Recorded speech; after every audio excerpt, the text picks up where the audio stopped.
Bonjour et bienvenue dans cette vidéo pour la nouvelle lune en taureau du 8 mai 2024. Je suis Judith d'Astrologie et compagnie. Ça fait longtemps que je ne fais pas de vidéo face cam. Je pense que je vais en recommencer. J'ai des aménagements encore à faire et puis à gérer mon énergie surtout. Donc peut-être une par mois justement pour la nouvelle lune. Parce que j'ai envie non seulement de vous parler d'astrologie, mais j'ai aussi envie de vous parler des trucs qui me font kiffer, c'est-à-dire les cartes. Et j'ai un nouveau joujou. Alors, ça s'appelle le Cozy Witch. Cozy, ça veut dire confortable. Et je crois qu'il y a vraiment, c'est le jeu qui est adapté, quoi, à cette nouvelle lune en taureau. On a beaucoup de difficultés, on a eu beaucoup de difficultés ces derniers temps. Et là, on va se trouver avec une nouvelle lune qui, pour une fois, va être fort sympathique. J'ai toujours autant de mal à gérer la lumière du ring. Bon, on passe à l'astrologie. Ah ben, euh, ok. Donc, l'astrologie de cette nouvelle lune, elle est euh, très tauréenne, hein, parce qu'il y a ce qu'on appelle un stellium en taureau, c'est-à-dire qu'il y a 5 planètes en taureau, et elle est donc très ancrée. Elle va être. Alors d'abord, la première des choses, hein, je l'ai dit dans l'article, mais je le répète, c'est pas grave de répéter des choses qui sont aussi importantes. Tous ceux qui ont des placements en taureau ou tous ceux qui ont des placements en signe fixe, à 18 degrés par exemple, hein, vont être impactés de manière tangible et de manière réelle maintenant, hein. Signe fixe, c'est taureau, lion, scorpion à 18 degrés plus ou moins 3. Par exemple, moi j'ai le soleil à 8 degrés du taureau. Je rentre pas dans cette catégorie-là. Alors ça veut pas dire que cette nouvelle lune n'aura aucun effet sur moi. Ça veut dire juste que c'est pas mon timing, hein. Vous savez, en astrologie, il y a un truc qui est vachement important, que moi j'ai énormément de mal à gérer parce que c'est justement c'est lié au TDAH, d'avoir une relation au temps qui est un peu conflictuelle. Ça s'appelle le Kairos, K-A-I-R-O-S. Et le Kairos, c'est cette notion du juste timing. Et c'est vraiment quelque chose qui compte beaucoup en astrologie. Et pour tous ceux qui sont donc en 18 degrés de signe fixe, enfin qui ont des planètes ou des placements en 18 degrés de signe fixe, cette nouvelle lune-là va représenter un véritable recommencement, un véritable début. Mais tout le monde a des opportunités de commencer à zéro. D'abord parce que les nouvelles lunes, c'est toujours le moment où en fait un cycle recommence. Et ensuite, parce que celle-là, elle a en plus quelque chose de vraiment très porteur, très positif, très confortable, très cosy. D'abord parce que le taureau, c'est un signe cosy. Dans ses basses vibes, évidemment, le taureau, il est têtu, inerte, etc. Mais dans ses hautes vibrations, c'est le confort en tant que c'est un terreau positif et porteur pour aller de l'avant et pour proposer des choses qui sont bien pensées, bien organisées, bien réalisées, hein. Le bien, le beau, ce sont des valeurs très importantes. C'est une super lune. Ce qu'on appelle une super nouvelle lune, c'est juste que la lune est plus proche de la Terre, hein, l'orbite de la lune est plus proche de la Terre, donc l'énergie va être encore plus forte que d'habitude. Alors, le point central de cette nouvelle lune pour moi, celui sur lequel je vais évidemment insister, c'est le self-love. Vous prenez le temps de vous aimer.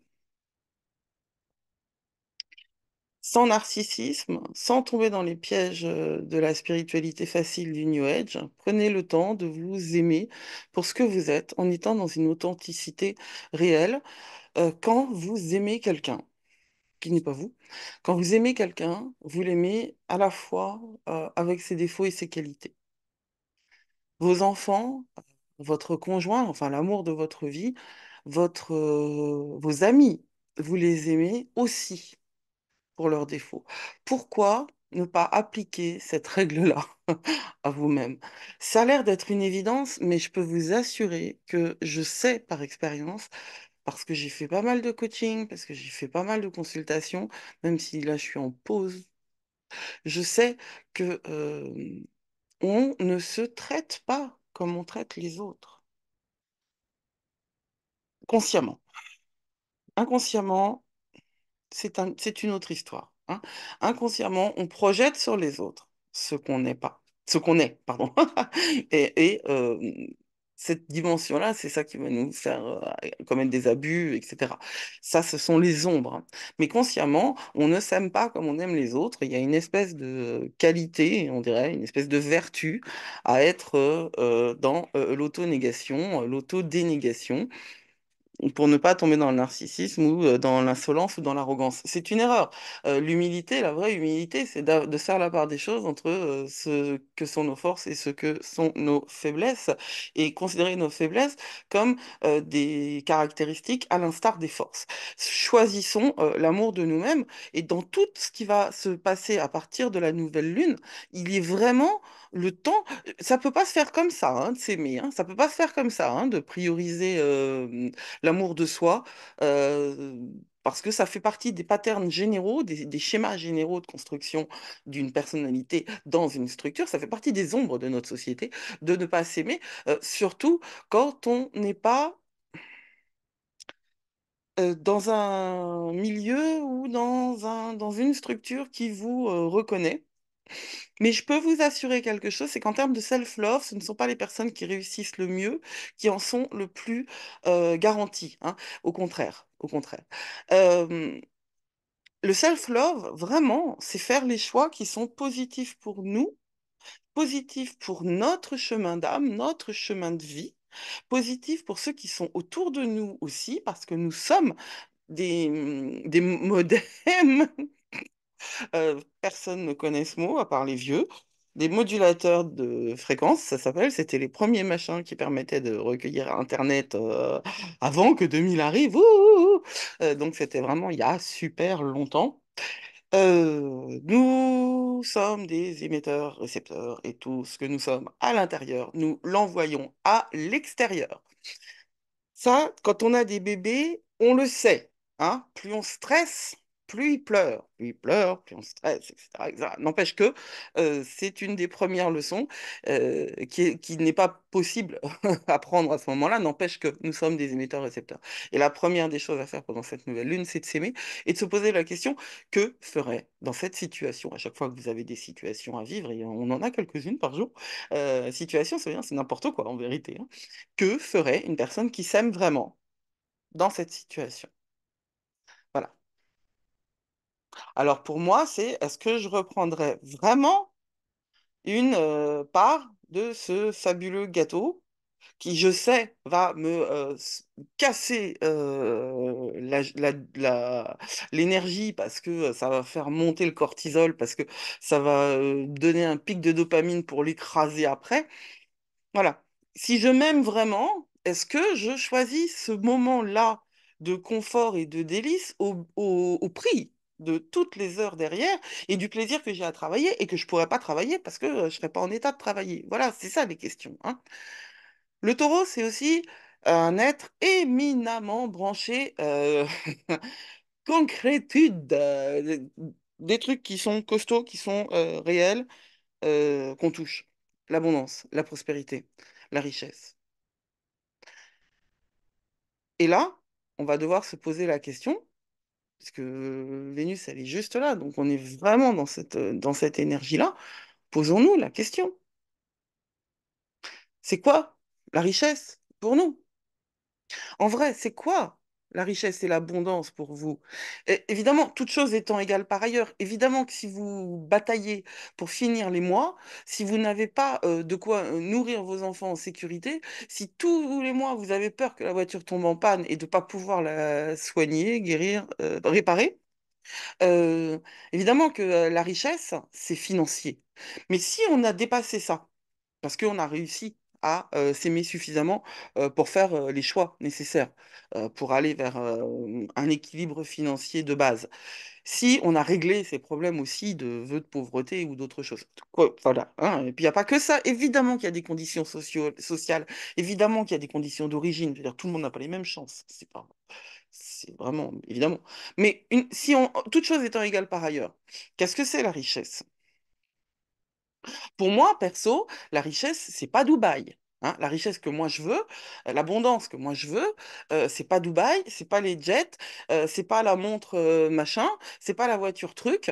Euh, Moi, personnellement, ce qui me concerne, c'est pouvoir acheter tous les livres dont j'ai envie et toutes les plantes et payer des études à mes gosses. Ça va pas beaucoup. Enfin, voilà, des choses de confort, faire ce que je veux, quoi, être libre, la liberté. Hein. Mais vous voyez, il faut redéfinir. La richesse, elle est définie d'une certaine manière par notre société. C'est à vous, hein, de vous remettre dans un cadre qui vous correspondra à vous. Notre nouvelle lune, elle est aussi conjointe à la fois à Jupiter, Zeus, et Uranus, le grand disrupteur. Donc, on a à la fois la planète loupe et à la fois l'autre qui est un peu punk à chien quand même, hein, et qui a à chaque fois qu'il arrive quelque part, c'est un petit peu pour mettre la zone, parce que on va quand même pas rester tous installés confortablement dans nos petits trains-trains sans que quelqu'un tape dans la fourmilière avec ses gros pieds. Ça va révolutionner nos vies, tout simplement. Voilà. L'expansion et l'authenticité, c'est Jupiter. Ça nous dirige vers une quête, en fait, autour de notre chemin de vie. Oui, de notre... de pourquoi qu'on est là, nom de Zeus? Pourquoi est-on là? Hein. Je pense que cette question, elle est vraiment importante à se poser ici et maintenant. Pourquoi est-on là? Uranus, à côté de ça, elle est la planète, donc c'est le punk à chien, mais c'est pas le punk à chien no future, c'est le punk à chien qui a fait quand même un peu de philo et qui va venir vous raconter que vous êtes en conditionnement, que vous êtes dans une espèce d'asservissement volontaire, hein, que c'est vous qui signez et signez et signez encore pour des situations dans lesquelles vous êtes emprisonné, que c'est vous qui acceptez de subir ce que vous subissez. Évidemment, c'est pas encore une fois, je ne blâme pas la victime, c'est bien plus compliqué que ça. Mais tout de même, il m'énerve ce truc. Bon. Euh, moi, j'ai une personnalité assez uranienne en vérité. Mais plus je le tourne et puis plus je l'ai dans l'œil, peut-être que là c'est mieux. Voilà. Et donc, euh, on a les deux euh, points essentiels de cette pleine lune, c'est à la fois d'aller vers notre chemin et d'y aller avec notre personnalité, notre authenticité. C'est l'individuation dont il est question là, c'est vraiment de l'individuation. On va être encouragé à faire des choix qui sont peut-être non conventionnels, mais somme toute, nous avons besoin de sortir de la stagnation, de la conformité et du manque d'authenticité. Il y a alors, ça, c'est des vibrations hautes hein, du Verseau. Parce que le Verseau, enfin, d'Uranus, parce que Uranus dirige le Verseau, Saturne, Pluton en ce moment est rétrograde en Verseau, donc l'énergie du Verseau, elle est bien présente. Mais le Verseau, c'est aussi une énergie qui fait flipper. Enfin, moi, qui me fait peur. Hein. C'est l'énergie de 1984. C'est l'énergie où tout le monde va aller dans le même sens et rien, puisque tout le monde est persuadé qu'on va pour le bien commun. C'est pour ça qu'il faut vraiment s'interroger sur l'individuation, parce que Uranus, c'est de l'individuation, mais c'est quand même le collectif. Parce que le Verseau, c'est quand même le signe du collectif, de la collectivité et des projets généraux. On va quand même avoir une grosse opportunité dans les jours qui suivent de faire le choix de nous aligner avec nos valeurs, avec nos vertus essentielles et de se poser des questions qui vont nous permettre de vivre la vie que nous voulons avoir, que nous devons avoir. Une vie qui va être alignée avec l'authenticité. Et ça va être encore plus rendu possible parce que notre nouvelle lune, elle est conjointe à Vénus. Et Vénus, c'est celle qui dirige traditionnellement le taureau. Et elle est conjointe à Vénus pour nous apporter justement plus encore de capacité de se remettre en question, parce qu'on est dans le confort, parce que Vénus, elle est chez elle, parce que dans la familiarité, c'est pas une question de zone de confort, hein, c'est une question qui a pas de friction. Alors peut-être que c'est ça la zone de confort, mais j'aime pas cette expression. Il n'y a pas de friction. Donc on va pouvoir utiliser les énergies de Vénus de la manière la plus positive et la plus constructive possible. Alors, il y a quand même un point, ou deux d'ailleurs, c'est que Vénus n'est pas visible. Vénus, elle est dans ce qu'on appelle en ce moment l'underworld, c'est-à-dire les mondes souterrains, puisque elle est sous euh, le plan de l'écliptique et qu'elle ne sera visible qu'à partir du 10 juillet. Elle approche ce qu'on peut considérer comme étant la pleine lune de son cycle à elle, hein. C'est un cycle tout à fait particulier, celui de Vénus, mais c'est d'une autre histoire. Et en tout cas, ça va être accompli au moment de son Casimir en Gémeaux le 4 juin. Quoi qu'il en soit, le cycle actuel de Vénus, il a commencé le 13 août 2023, quand cette planète Vénus était rétrograde et en Lion, au 20e degré du Lion. 18 degrés du Taureau, je vous ai dit, hein, les signes fixes, voilà. Lion, 20 degrés du Lion. Ces deux, on est dans le même espace.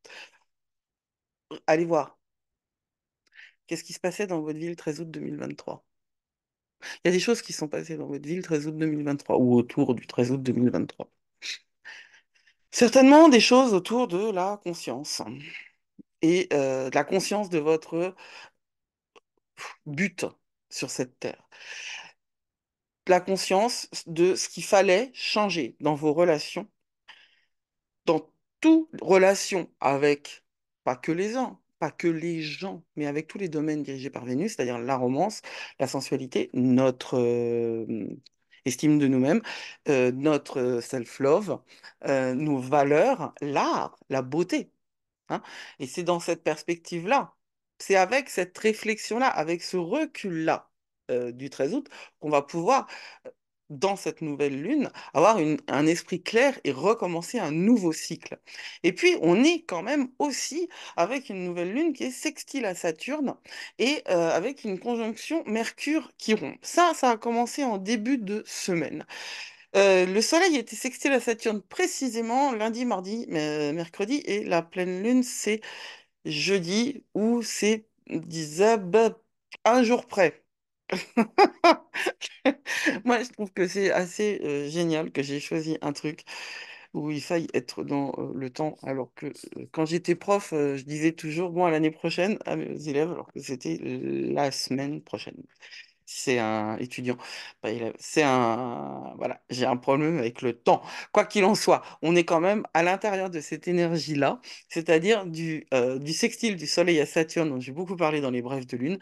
Le sextile du Soleil à Saturne, c'est une énergie qui va nous pousser à travailler, à faire ce qui est difficile, à ne pas perdre de vue notre objectif. Saturne, c'est le directeur, c'est la planète qui dirige les Capricornes, et c'est vraiment une énergie dont on a besoin quand on veut bosser. Donc le Soleil sextile à Saturne, c'est une énergie qui n'est pas rigolote du tout, mais qui est extrêmement utile. Et la conjonction Mercure-Chiron en Bélier, c'est la conjonction donc d'Hermès, hein, le messager des dieux, avec le guérisseur blessé. C'est donc, tiens, dans mon année magique, j'ai tout un truc sur Chiron pour vous le présenter, parce que c'est vraiment un astéroïde qui a une histoire déjà mythologique extraordinaire. Et puis en plus, qu'il est bon de connaître pour pouvoir commencer à aller justement sur le chemin de l'amour de soi. Mon année magique, vous le savez, c'est le programme, enfin, peut-être ne le savez-vous pas, c'est le programme signature d'astrologie et compagnie dans lequel tous les mois je vous propose eh bien, à la fois une connaissance, une présentation des énergies du signe, du cycle, et puis une présentation par semaine, un almanach, ce que j'appelle un almanach, qui vous présente à la fois des transits importants, astrologiquement parlant, mais aussi ce que ça signifie et surtout des outils que ce soit sous forme de questions d'exploration personnelle, du journaling, ou même de rituels. Puis j'ai rajouté des rituels. Allons-y. Et pour l'instant, elle est à 27 euros, mais d'ici 1 ou 2 mois, ça va augmenter, vraiment. Alors, cette association entre le sextile à Saturne et la conjonction Mercure-Chiron, va nous apporter, va vraiment canaliser de l'énergie, de la structure, de la responsabilité et de l'engagement. N'oublions pas que Saturne est également la planète qui va diriger le Verseau. Tout à l'heure, j'ai dit que ça dirigeait le Capricorne parce que ça nous donne ce sérieux, mais ça dirige le Verseau aussi, et le Verseau est activé par Uranus, hein. Donc, et le Verseau, en ce moment, Pluton rétrograde en Verseau. Donc, l'énergie du Verseau, c'est une énergie éminemment sérieuse, hein. L'avenir de l'humanité, c'est pas de la petite bière. On va pas faire ça avec le truc du lion, à la one again. Non, pas du tout. C'est du job, quoi. C'est du taf. Et c'est quelque chose qu'on va faire de manière très structurée. En poisson, Saturne nous invite, parce que Saturne est en poisson, hein, Saturne nous invite à être conscient de nos limites, à être responsable de notre sensibilité. Et ça, c'est un sujet pour moi qui est vraiment important aussi. On ne peut pas proposer à long terme un avenir à l'humanité si chacun ne se prend pas en charge. Voilà. Mon job, c'est de permettre au maximum de gens de réussir à se prendre en charge. Je vous assure, c'est pas difficile. Il faut de la compassion pour soi et pour les autres. Et puis, il faut de l'amour pour soi et pour les autres. L'amour avec un grand A. Et moi, j'étais pas née avec ça, hein. C'est un truc, ça s'apprend, hein. Promis, ça s'apprend. L'activation de Saturne sur cette nouvelle lune en taureau, elle nous offre vraiment une énergie très, très, très euh, supportrice, vous savez, au sens les supporters des sportifs ou même des supporters de tout le monde, quoi, pour consolider et réaliser et rendre, comment dire, down to earth, gna, gna, gna, matérialiser. Voilà, matérialiser ce que nous rêvons et ce que nous projetons pour nous et pour les autres. C'est très beau les sextiles, je pense que c'est l'énergie que je préfère. Entre Saturne en Poisson, le Soleil et la Lune en Taureau, va nous faciliter cet effort que nous faisons de manière consistante, hein. N'oubliez pas que vous faites beaucoup d'efforts. Vous ne les voyez pas toujours, mais vous faites beaucoup d'efforts.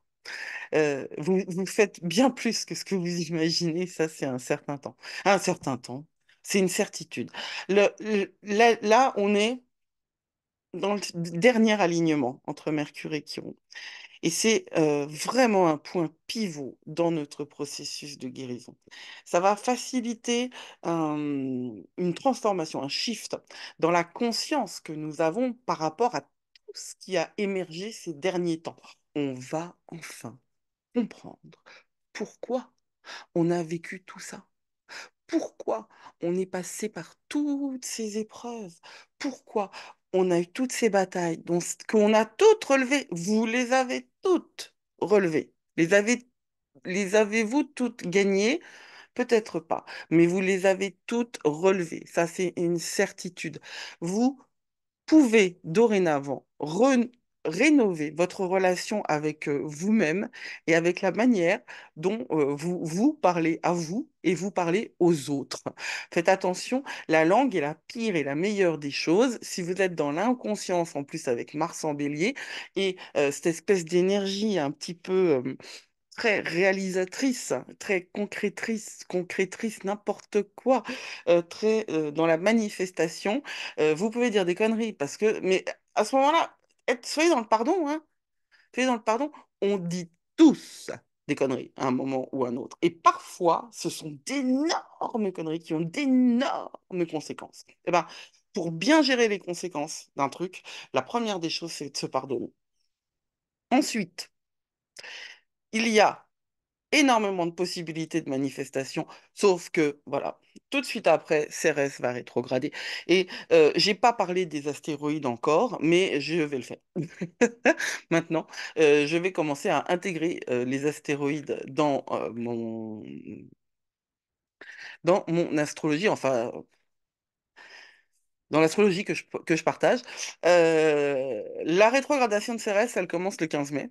Et là, pour le coup, Cérès, alors, c'est un astéroïde, pardon, un astéroïde qui s'occupe de tout ce qui est finance, de tout ce qui est euh, confiance en soi et de tout ce qui est ressources et aussi de la manière dont on prend soin de soi. Donc, et elle rétrograde en Capricorne. hein, en Capricorne. Alors, les planètes qui rétrogradent en Capricorne, en général, c'est pas les énergies les plus faciles. C'est le moins qu'on puisse dire.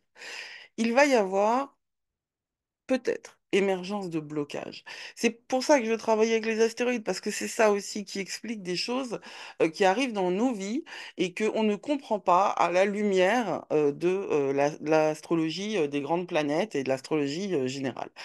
Les blocages de Cérès sont des blocages que nous pouvons prendre en compte, nous pouvons prendre en considération et à travers lesquels nous pouvons travailler pour gagner en clarté dans tous les domaines qui concernent les buts, la direction et les responsabilités. Et je trouve que c'est absolument idéal pour cette nouvelle lune en taureau. Et on va terminer avec ce deck donc de la Cozy Witch. Un deck, un jeu qui a été écrit par Amanda Lovelace, que je trouve adorable. Il est adorable et puis j'aime bien sa vibe, j'aime bien ses illustrations, j'aime bien les cartes que je tire avec, hein, j'aime bien ce qu'il me raconte. C'est pas toujours confortable, de toute façon un tarot c'est pas toujours confortable. Donc je vous le remontre, ce deck il m'a été conseillé, enfin il m'a pas à moi particulièrement, hein. C'est Aliénor de Mystic Moon. Et c'est la deuxième fois que j'en parle en deux vidéos, je crois, qui, qui l'aime beaucoup. Et moi, j'aime beaucoup Aliénor de Mystic Moon, vraiment, hein. C'est une femme extraordinaire qui travaille et apporte à, qui apporte ce que moi, je n'avais jamais vu ailleurs. Tiens, qui apporte ce que je n'avais jamais vu ailleurs, en fait, dans l'ésotérisme français. Elle est à la croisée des chemins entre différentes écoles et elle vit en Suède et c'est un bonheur. Alors, elle produit énormément. Donc, il y a sa chaîne YouTube est pleine de vidéos. Sur Insta, elle poste beaucoup. Il y a de la newsletter à laquelle vous pouvez vous abonner parce que là, il y a un article sur la nouvelle lune où elle parle de gratitude. Moi, j'ai oublié. J'en parle dans mon année magique. Et elle a un abonnement, elle a un abonnement à trois niveaux pour magie saisonnière qui est à 3 euros, 6 ou 9 euros et 16 euros. Enfin, c'est pas grand-chose, hein. Par rapport à ce qu'elle propose comme montant, c'est pas grand-chose. Allez, j'étais en train de parler de Mystic Moon. Et je voudrais juste demander aux cartes, hein, une carte, un éclairage sur cette nouvelle lune en taureau et pas en tarot, comme mon esprit étrange a voulu me le dire. Et cette carte, c'est tadam, le chariot. Vous n'irez nulle part si vous restez tranquille. Voilà, alors le chariot, est-ce que je peux... Voilà. Vous n'irez nulle part si vous restez tranquille. C'est étrange comme carte. Et l'ombre de cette carte, puisque je regarde toujours l'ombre. En fait, l'ombre, c'est ce qu'il y a derrière. Et l'ombre, c'est si rien ne semble... Good luck charm. Mais c'est le 10. 10 de quoi? Ah, c'est un arcane majeur aussi. Tiens, tiens. Donc, deux arcanes majeures pour cette nouvelle lune. C'est la roue de la fortune. Donc, par rapport à cette nouvelle lune en taureau, ce que ça veut dire, je pense, hein, ce que ça veut dire, c'est qu'il faut... s- On va être difficilement drivé par des énergies qui sont un peu contradictoires. Et je pense que c'est peut-être Cérès alors. C'est Cérès qui doit être venu dans le jeu. Euh, non, non, ce qu'il faut, c'est faire des efforts. C'est faire des efforts. Voilà. Alors, c'est le sextile à Saturne aussi qui est mis en valeur par cette carte-là. Le chariot, j'ai été perturbée par le vélo et le... Comment ça s'appelle? C'est pas un robinet, c'est un escargot. L'escargot. Euh, Il y a plusieurs idées là-dedans. Non, c'est quand même un paysage extrêmement printanier, donc dans lequel il y a de l'abondance, de la floraison. Il y a beaucoup de fleurs sur le vélo aussi. Donc on est dans quelque chose où on va réussir à obtenir, en tout cas on souhaite réussir à l'obtenir, mais il va falloir y mettre des efforts. Et justement, l'ombre, c'est la roue de la fortune. Donc l'ombre, c'est dans ce jeu-là le sort. Hein. Donc justement, ce que nous dit ces deux cartes, l'ombre, c'est ce qu'il y a d'inconscient caché derrière. C'est qu'on a peut-être été un peu trop dans la pensée magique, on a peut-être été un petit peu trop dans l'idée que les choses arriveront parce qu'on les souhaite seulement, et que maintenant, bah, il va falloir se mettre au boulot, quoi. Il va falloir se mettre au boulot, mais de la manière dont cette nouvelle lune nous le propose, donc avec toutes ces idées d'être dans l'amour de soi et d'être dans la reconnaissance de ses qualités et d'être dans la déprogrammation. Si vous ne faites pas ce boulot-là, eh bien, si vous ne rêvez pas, d'autres rêveront pour vous. Si vous ne construisez pas votre vie, d'autres la construisent pour vous, que vous en soyez conscient ou pas. Voilà ce que je vous dis.